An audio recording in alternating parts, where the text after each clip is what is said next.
ଆପଣଙ୍କର ନୂତନ କରି ଆଇସି ଭାବରେ ଆପଣଙ୍କ ବେଟକାଥାନ ଯୋଗ ଦେଇଛି।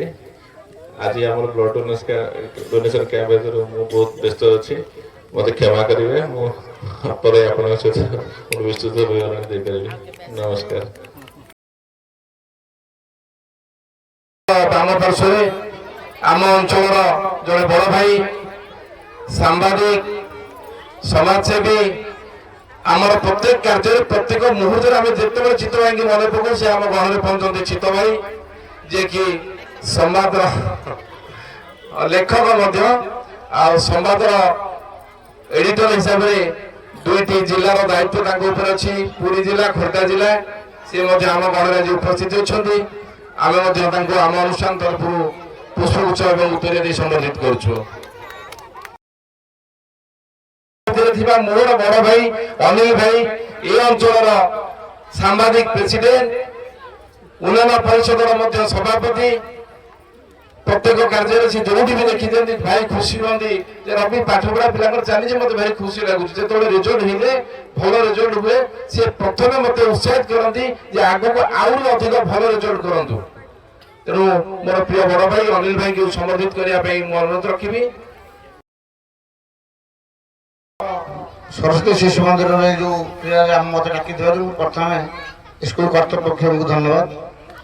ମୁଁ ଜାଣିଛି ଯେ ଆମର ଯେଉଁ ରବ ସାନ ଭାଇ ରବ 2008 ମସିହାରୁ এই ସ୍କୁଲ ପ୍ରତିଷ୍ଠା କରିଛି ଏବଂ ସିଏ ବହୁତ ଝଡ଼ଝଞ୍ଜାର ସହିତ এই ସ୍କୁଲଟାକୁ ଆଗକୁ ବଢ଼େଇ, ସେଥିପାଇଁ ରବକୁ ମୋର ବର୍ତ୍ତମାନ ବହୁତ ବହୁତ ଧନ୍ୟବାଦ। ଯାହା ହଉ ଆମ ଗାଁରେ ଅଛନ୍ତି ମୋର ବଡ଼ ଭାଇ ରମା ଭାଇ, ଯିଏକି ଆତ୍ମାର ଚେୟାରମ୍ୟାନ୍। ଆତ୍ମା ବୋଲେ ଆମର ଯେଉଁ ହେଉଛି କଟକ ଜିଲ୍ଲାରେ ଏକ କୃଷି ବିକାଶ ସମିତି। এই କୃଷି ବିକାଶ ସମିତି ଦ୍ୱାରା ନାମମାତ୍ର ଚାଷୀ, ବଡ଼ ଚାଷୀ ସମସ୍ତଙ୍କୁ ସବସିଡି ମାଧ୍ୟମରେ ଯେଉଁ ବିଭିନ୍ନ କ୍ଷେତ୍ରରେ ଋଣ ଦିଆଯାଏ ତାର ସେ ନେତୃତ୍ୱ ନେଇଛନ୍ତି। ସେଇଥିରେ ସେ ହେଉଛନ୍ତି ଆତ୍ମାର ଚେୟାରମ୍ୟାନ୍। ତାପରେ ମୋର ଅଛନ୍ତି ବଡ଼ ଭାଇ ଚିତ୍ତ ଭାଇ, ଯିଏକି ସମ୍ବାଦ ଭଳିଆ ଖବରକାଗଜର ସେ ଦୁଇଟା ଜିଲ୍ଲା ଦାୟିତ୍ୱରେ ଅଛନ୍ତି। ତା ସହିତ ସୁନିତା ଆପା, ଆପଣ ଜାଣିଥିବେ ବିଜେପିରେ ସେ ଗୋଟେ ବଡ଼ କାର୍ଯ୍ୟକର୍ତ୍ତା ଏବଂ ମହିଳା ମୋର୍ଚ୍ଚାରେ ମଧ୍ୟ ସେ ବରିଷ୍ଠ କର୍ମକର୍ତ୍ତା। ତା ସହିତ ସାନ ଭାଇ ରବି ହେଉଛି ଆମର এই ସ୍କୁଲର ପ୍ରତିଷ୍ଠାତା ଏବଂ ମୁଁ ତାକୁ ବହୁତ ଛୋଟବେଳୁ ଜାଣିଛି। ତାର ଯେଉଁ ଡାଇନାମିକ୍ ଆଟିଚ୍ୟୁଡ୍ ଏବଂ କୌଣସି କାର୍ଯ୍ୟକୁ ଆଗକୁ ନେବାର ତାର ଯେଉଁ ପ୍ରୟାସ, ସେଇଟା ମଧ୍ୟ ଆଜିର এই କାର୍ଯ୍ୟକ୍ରମରେ ଆମେ ଦେଖିଛୁ। ଏବଂ ଶ୍ରୀରାମ ଦଧିବାମନପୁରର ବାର୍ଷିକ କ୍ରୀଡ଼ା ଉତ୍ସବର ସଭାପତିତ୍ୱ କରୁଥିବା ଆମର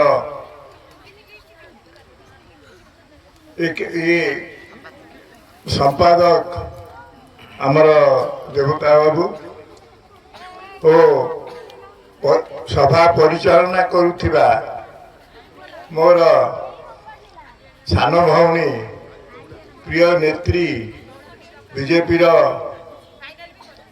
ବଡ଼ ନେତ୍ରୀ ଆଉ ବିଏଫ୍ଏସି ମେମ୍ବର ଓ ଏଠି ସହକାରୀ ସମ୍ପାଦିକା ସୁମିତା ଦେବତା ମହୋଦୟା ଓ ମୋ ପାଖରେ ବସିଥିବା ଆମର ଅନିଲ ବାବୁ, ଯିଏକି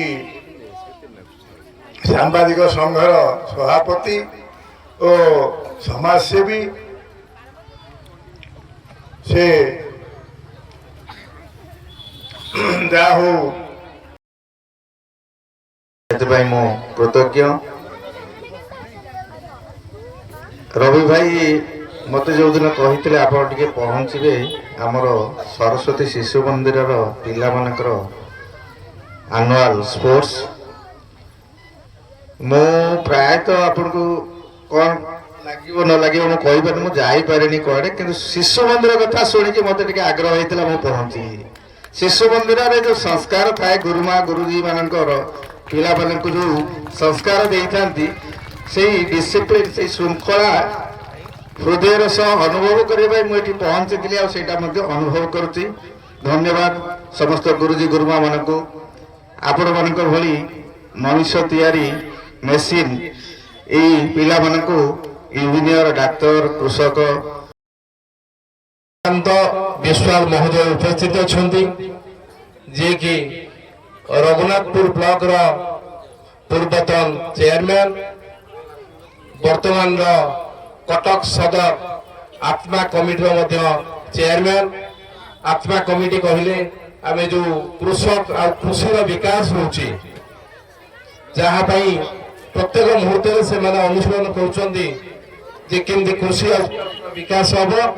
ସେ ମହୋଦୟ ଆମ ଗଣରେ ଏବେ ଉପସ୍ଥିତ ଅଛନ୍ତି। ଆଜିର ମଧ୍ୟ ସମ୍ମାନିତ ଅତିଥି ରୂପେ ଆମେ ତାଙ୍କୁ ପୁଷ୍ପଗୁଚ୍ଛ ଏବଂ ଉତ୍ତରୀୟ ପ୍ରଦାନ କରୁଛୁ।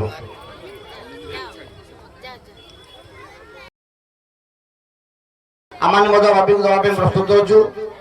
ଆଉ ରହିଲା ଖେଳ କଥା। ଖେଳ ହେଉଛି ପ୍ରତ୍ୟେକ ପିଲାଙ୍କର ଶାରୀରିକ, ବୌଦ୍ଧିକ ଏବଂ ମାନସିକ ବିକାଶର ଏହା ଗୋଟେ ମାଧ୍ୟମ।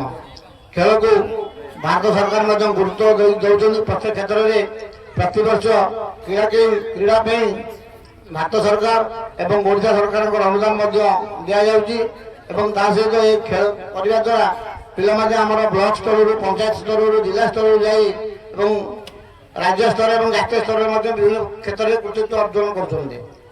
ଏଥିପାଇଁ ଖେଳକୁ ସବୁ ସ୍କୁଲରେ, ସବୁ କ୍ଷେତ୍ରରେ ପ୍ରାଧାନ୍ୟ ଦିଆଯାଉଛି। ବେସିକାଲି ସରସ୍ୱତୀ ଶିଶୁ ମନ୍ଦିର ଆପଣମାନେ ଦେଖିଦେବେ। ସରସ୍ୱତୀ ଶିଶୁ ମନ୍ଦିର ହେଉଛନ୍ତି ଆମର ଏତେ ଗଭର୍ଣ୍ଣମେଣ୍ଟ ସ୍କୁଲ ଅଛି, ସରସ୍ୱତୀ ଶିଶୁ ମନ୍ଦିର ରେଜଲ୍ଟ ଭଲ କରୁଛି।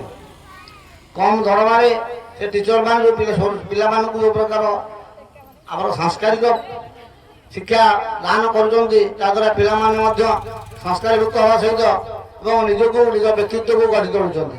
ମୋର ବିଶେଷ କିଛି କହିବାର ନାହିଁ। ଖେଳ ତ ଆରମ୍ଭ ହେବ ବର୍ତ୍ତମାନ। ମୁଁ ଏତିକି ଧନ୍ୟବାଦ ଦେବି। ଏ ସ୍କୁଲଟା ଆଗକୁ ଆଗକୁ ବଢ଼ୁ ଏବଂ ଆମମାନଙ୍କ ତରଫରୁ ଯାହା ସହଯୋଗ ଆବଶ୍ୟକତା ରହିବ ଆମେ ଦେବୁ। ଜୟ ଜଗନ୍ନାଥ। ବିଦ୍ୟା ମନ୍ଦିରର ବାର୍ଷିକ କ୍ରୀଡ଼ା ଉତ୍ସବରେ ସଭାପତିତ୍ୱ କରୁଥିବା ଏ ଅନୁଷ୍ଠାନର ସମ୍ପାଦକ ଶ୍ରୀଯୁକ୍ତ ରବୀନ୍ଦ୍ର କୁମାର ଦେବତା ମହୋଦୟ, ଏ ଅନୁଷ୍ଠାନରେ ଆଜି ଯିଏ ଯୋଗ ଦେଇଛନ୍ତି ଶ୍ରୀଯୁକ୍ତ ରମାକାନ୍ତ ବିଶ୍ୱାଳ ମହୋଦୟ, ଯେ ଆତ୍ମାର ଅଧ୍ୟକ୍ଷ ଅଛନ୍ତି ଏବଂ ପୂର୍ବତନ ରଘୁନାଥପୁର ବ୍ଲକର ପୂର୍ବତନ ଚେୟାରମ୍ୟାନ୍, ସେ ମହୋଦୟଙ୍କୁ ମୁଁ କୃତଜ୍ଞତା ଜ୍ଞାପନ କରୁଛି। ଏବଂ ମୋର ସାନ ଭାଇ ସାମ୍ବାଦିକ ଶ୍ରୀ ଅନିଲ କୁମାର ଦାସ ମହୋଦୟ, ସାନ ଭଉଣୀ, ଏ ଅନୁଷ୍ଠାନ ସହିତ ଯିଏ ଓତପ୍ରୋତ ଭାବରେ ଜଡ଼ିତ, ଏ ଅନୁଷ୍ଠାନକୁ ଆଗେଇ ନେବାର ଯାହାଙ୍କର ଭୂମିକା ଅବିସ୍ମରଣୀୟ, ଏବଂ ବିଜେପି ମହିଳା ମୋର୍ଚ୍ଚା ଯେ ଜଣେ ଅଗ୍ରଣୀ ସଦସ୍ୟା ଶ୍ରୀମତୀ ସୁମିତା ଦେବତା ମହୋଦୟା, ଏବଂ ଏ ଅନୁଷ୍ଠାନକୁ ଯିଏ ମଙ୍ଗ ଧରିଛନ୍ତି ବିଶ୍ୱଗୁରୁଜୀ ଏବଂ ଗୁରୁଜୀ ଗୁରୁମାମାନେ, ଏବଂ ଅନୁଷ୍ଠାନରେ ଯୋଗ ଦେଇ ଚାଲିଯାଇଥିବା ଏ ଅଞ୍ଚଳରେ ଯେ ନୂଆ କରି ଯୋଗ ଦେଇଛନ୍ତି ଥାନାରେ ହେମନ୍ତ ସେଠୀ ମହୋଦୟ, ପ୍ରକାଶ ଆଚାର୍ଯ୍ୟ ମହୋଦୟ ଏ ଆମ ଗହଣରୁ ବିଦାୟ ନେଲେ। ସମସ୍ତଙ୍କୁ ମୁଁ କୃତଜ୍ଞତା ଜ୍ଞାପନ କରୁଛି, ଧନ୍ୟବାଦ ଦେଉଛି। ଏ ଅବକାଶ ଥିବା ମୁଖ୍ୟ ଅତିଥି ରମାକାନ୍ତ ବିଶ୍ୱାଳ ଭାଇ ଏବଂ ଚିତ୍ତ ଭାଇ, ଅନିଲ ଭାଇ ଆଉ ପ୍ରକାଶ ଭାଇ, ପାଦକ ରବନନା ଏବଂ ମୋର ଶ୍ରଦ୍ଧେୟ ପିଲାମାନେ ଏବଂ ମୋର ଗୁରୁଜୀ ଗୁରୁମା, ଆଜି ଆମର ବାର୍ଷିକ କ୍ରୀଡ଼ା ଉତ୍ସବର ପ୍ରଥମ ଦିନ ବା ଉଦ୍ଘାଟନ ଦିନ। ଶ୍ରଦ୍ଧେୟ ପିଲାମାନେ, ଉପସ୍ଥିତ ଗୁରୁଜୀମାନେ, ନମସ୍ୟ ଗୁରୁମାମାନେ ଏବଂ ନମସ୍ୟ ପଞ୍ଚାଶୀର ସମସ୍ତ ଅତିଥିବୃନ୍ଦ ଏବଂ ଉପସ୍ଥିତ ଅଭିଭାବକମାନେ, ଆଜି